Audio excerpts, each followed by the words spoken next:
السلام عليكم. السلام السلام عليكم. اللهم صل على محمد.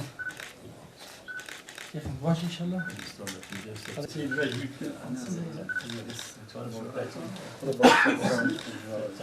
Başkanım yani mesela çan bini Türkiye çanı çiğ çanı Türkiye bir bara tefsir ki. Buradaki da bunu havaltaki baltani belki bir sale ki havaltı bile bir sal buradaki. On had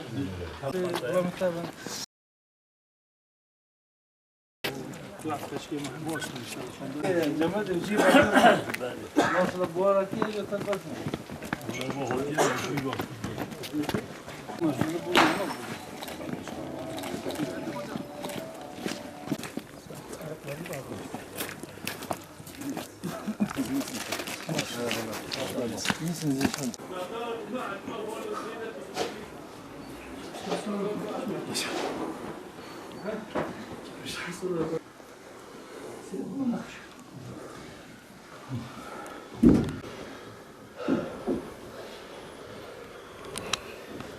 Yani birazdan da böyle bir teker var.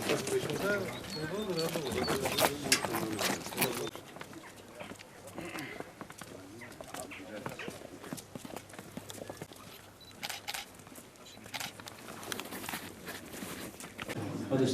inşallah muvaffakiyet ederse onu kurtarır.